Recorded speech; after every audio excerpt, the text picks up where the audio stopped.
Hello everyone, welcome back to my channel. আমার নতুন ব্লগে আপনাদের স্বাগত জানাই। এই যে দেখো, আজকে আমি কোথায় যাচ্ছি বলো তো? জয়ী ব্রিজ, জয়ী সেতু দেখতে যাচ্ছি। তো এখন বাজে বিকেল 5:30। বাড়িতে অনেক আত্মীয় আসছে, তো হঠাৎ করে প্ল্যান হলো যে না, ঘুরতে যাবে ওরা। তো তার জন্য রেডি হলাম। একটু দেরি হয়ে গেল, আগেই বেরোতে লাগতো, কিন্তু বললাম না, হঠাৎ করে প্ল্যান, তার জন্য এই যে 5:30টার সময় বেরোলাম, বাড়ি থেকে বেরোলাম। আমার সাথে দিদি, ভাস্তি, তারপর দুটো ভাগ্নি আর একটা বোন।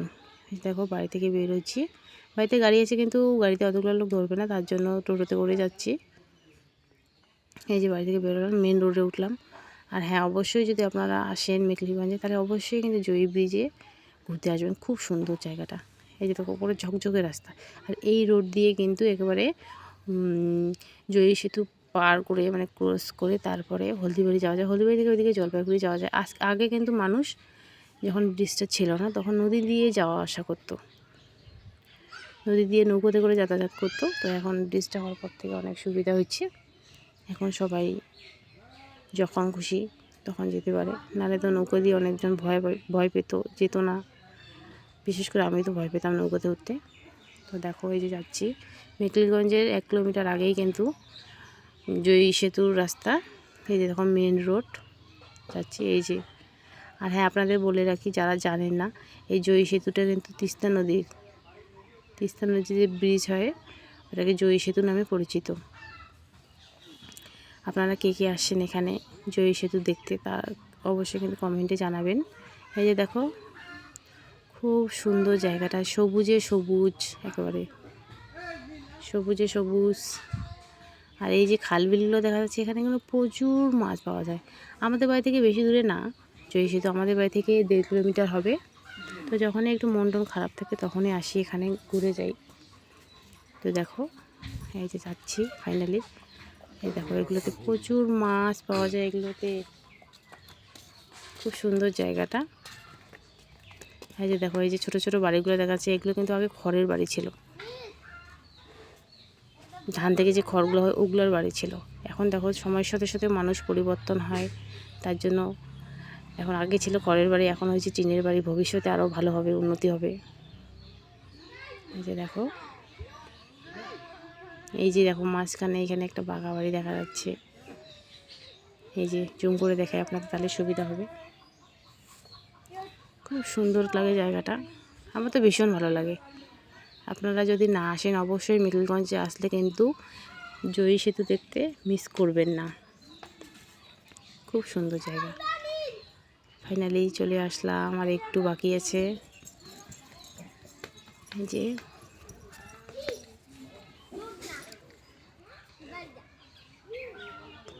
এই যে দেখো, ওই যে জুম করে দেখা, এই যে স্পারটা দেখা যাচ্ছে, এটা কিন্তু বাঁধের মতো। অনেকজনে বাঁধ বলে, অনেকজনে স্পার বলে। আমি তো স্পার বলি বাংলা ভাষায়, আমাদের খাঁটি গ্রামের ভাষায়, গ্রাম্য ভাষায়। এই যে দেখতে দেখতে চলে আসলাম ব্রিজে।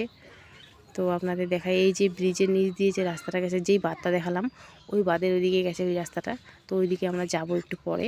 তো আগে ব্রিজটাতে যাই, ব্রিজের ওইদিকে আগে যাই, তারপরে না হয় এদিকে যাব।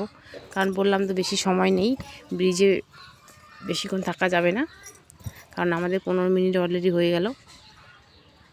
এখানে কিন্তু প্রচুর লোক ঘুরতে আসে। তো কালকে বৃষ্টি হয়েছিল, আজকে ওয়েদারটা একটু ড্যাম, তো তার জন্য লোকজন একটু কম দেখা যাচ্ছে, নাহলে কিন্তু প্রচুর ভিড় হয় এখানে। এই যে দেখো, ব্রিজ, চারিদিকে শুধু নদী আর নদী। এই কিনারা থেকে ওই কিনারা পর্যন্ত কিচ্ছু দেখা যায় না। এই যে দেখো, ওখানে বৃষ্টি বৃষ্টি, জল থই থই করছে। অলরেডি সন্ধ্যা সন্ধ্যা হয়ে গেছে, কারণ বললাম ওয়েদারটা ভালো না। এই যে টোটো থেকে নামলাম আমরা, ভাস্তি, ভাগ্নি, বড় ভাগ্নি, এই যে দিদি, বোন, সবাই নামলাম। এই যে দেখো, নদীর জল, কালকে বললাম না বৃষ্টি হয়েছিল প্রচুর, একেবারে জল থই থই করছে। দেখো, বাঁধের মুখে মুখে চলে আসছে জল। এই যে বাঁধটা দেখাইলাম, ওই বাঁধটাতে আমরা যাব। তার অপোজিটে দেখো আরেকটা বাঁধ, মানে ওই বাঁধটা ব্রিজের নিচ দিয়ে এই দিকে চলে আসছে। এই যে দেখো, এই দিক দিয়ে কেউ বাঁধ দিয়ে আসে, কেউ রাস্তা দিয়ে আসে, যার যেদিকে সুবিধা হয় তারা সেদিকে আসে। তো আমাদের মেন রোড দিয়ে সুবিধা হয়, মেন রোড দিয়ে আসলাম। তো এই যে রাস্তাটা দেখালাম ওই রাস্তাটা দিয়ে আমরা নামতেছি। এই যে দেখো ব্রিজের নিচে একদম খুব সুন্দর জায়গাটা, কিন্তু এই যে আপনাদের দেখাই ব্রিজের নিচে। ব্রিজের বেশি দূরে গেলাম না কারণ সময় নেই। দেখো ব্রিজের কিন্তু এই কিনারা থেকে ওই কিনারা কিছুই দেখা যাচ্ছে না, বিশাল বড় ব্রিজটা ম্যাক্সিমাম 3 থেকে 3.5 কিলোমিটার হবে। তো এই যে দেখো একদম ব্রিজের নিচে আছি এখন বর্তমানে। এই দেখো কত জল থই থই করছে, কি স্রোত। কারণ আমাদের আগে একটু আসার উচিত ছিল, কিন্তু বললাম না হঠাৎ করে প্ল্যান, তার জন্য আসা হলো না। তো যাই হোক চলে আসি যখন, আর একদিন হয় সময় করে আপনাদের দেখাবো। এই যে দেখো, আর হ্যাঁ নদীর ধারে কিন্তু এগুলো বাঁধা আছে। দেখো এগুলো কি বলে, মোষ বলে না কি বলে, আমি ঠিক নামটা বলতে পারছি না। এখন জল থই থই করছে। এগুলো কিন্তু চরের যে লোকগুলো থাকে, যারা চরের মধ্যে থাকে, তারা কিন্তু এগুলো মোষগুলোকে মানে মোষগুলো তাদের এগুলো আর কি। আর এই যে কয়দিন আগে যে একটা ইসে হয়েছিল,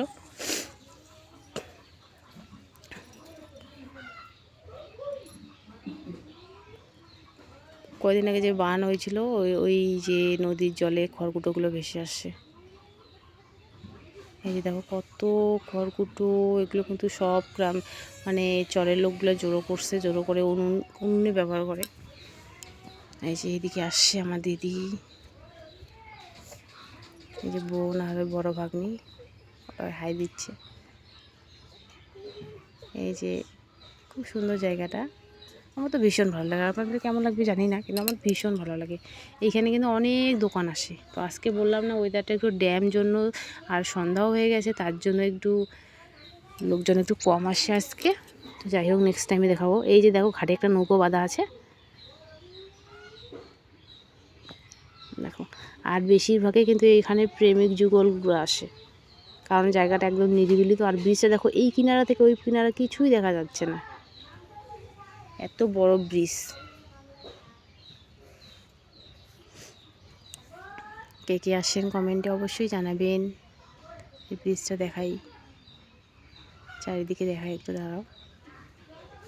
খালি নদীর জল থই থই, নাহলে কিন্তু জল এদিকে এত দূরে না উঠলে ওদিকে নিচে একটু নামতাম। আজকে একটু বেশি বৃষ্টিটা হয়েছিল। আজকে ড্যাম আছে ওয়েদারটা জানি না রাত্রেবেলা বৃষ্টি হবে কি না। বৃষ্টি হলে কিন্তু জল আবার উঠে যাবে। ওই যে দেখো আমি হেঁটে হেঁটে আসছি, এটা আমার ছোটো ভাগ্নি, বলছে মামি একটু নাচ করি। তো আমাদের হাতে বেশি আর সময় নেই, কারণ অলরেডি এখানে আসার 8 ঘন্টা হয়ে গেল বাড়ি থেকে বের হওয়ার। তো এই আর 8 ঘন্টার সময় আছে, এই 8 ঘন্টার মধ্যে সেলফি ওঠা, রিলস বানানোর, যা কিছু করার করতে হবে। তো তাড়াতাড়ি যাই, একটু এগোই ওইদিকে। তো বেশি দূরে এগোবো না, কারণ বেশি সময় নেই। মেয়ে ছেলে মানুষ, বেশি দূরে যাওয়া ভালো না। কিন্তু ওই মাথায় যেদিকে দেখালাম ওই মাথায় কিন্তু প্রচুর ভিড় এখনও, কারণ এই যে আইসক্রিম বিক্রি করলা কাকুটাকে দেখো ওইদিকে যাচ্ছে কেন, কারণ জানে যে ওইদিকে প্রচুর ভিড় আছে, তার জন্য ওইদিকে যাচ্ছে। আর এই যে এইখানে একটা জুটি দেখো, এখানে সব জুটিগুলাই আসে বেশিরভাগ। এই যে রাস্তার এই ধারে এই যে আরেকটা জুটি গেল। আর এই যে এখানে 4টা নৌকা বাঁধা আছে, ওই দিকে দেখো আরেকটা জুটি। তো আমরা যাব ওই নৌকাটাতে কিছুক্ষণ পরে। তো এই যে রাস্তার এই সাইডে আরেকটা জুটি, এই যে দেখো যাচ্ছে। আমরা যাবো এই নৌকার এখানে, যাব নৌকাতে উঠবো আজকে। নৌকোগুলো কিন্তু শিকল দিয়ে বাঁধা আছে, যাতে খুলে যেতে না পারে, যতই জলের স্রোত আসুক না কেন যাতে ভেসে যেতে না পারে, তার জন্য মানে মজবুত করে শিকল দিয়ে বাঁধা আছে। দেখো ওরা বলে নামবে ওইদিকে, তো আমি বললাম যে এদিকে না ওইদিকে আসো। তো অলরেডি আমরা নিচে নামলাম। তো আমার তো ভয় লাগছে, কারণ প্রচুর জল উঠছে, তার জন্য আমি তাড়াহুড়ো করে উঠে যাচ্ছি আবার। এই যে আমি উঠে যাচ্ছি। এই যে অলরেডি সন্ধ্যা হয়ে গেছে। এই যে দেখো এখন আমরা ফাইনালি বাড়ির পথে। এই যে এখানে মোষ বাঁধা আছে এখানে, কারণ ৮ ঘন্টা হওয়ার আগেই একেবারে সন্ধ্যা ঘনিয়ে আসছে। আর এখানে আমাদের সেফটি বলে মনে হচ্ছে না, তার জন্য এই যে বাড়ির পথে যাচ্ছি। এই যে দেখো রাস্তার লাইট অলরেডি জ্বলে গেছে, কিন্তু ব্রিজের লাইট এখনও দেয়নি। ব্রিজের লাইটগুলো 7:30টার সময় দেবে। তো অলরেডি রাস্তায় উঠে গেছি, তো ফাইনালি বাড়ি যাচ্ছি। তো আজকের ব্লগটা কেমন লাগলো অবশ্যই কমেন্টে জানাবেন। আর কারা কারা জয়ী সেতু ঘুরতে আসেন অবশ্যই কিন্তু আমাকে কমেন্টে জানাবেন। তো আজকের ভিডিও এই পর্যন্তই, দেখা হচ্ছে নেক্সট ব্লগে। টাটা, ভালো থাকবেন, সুস্থ থাকবেন, টাটা।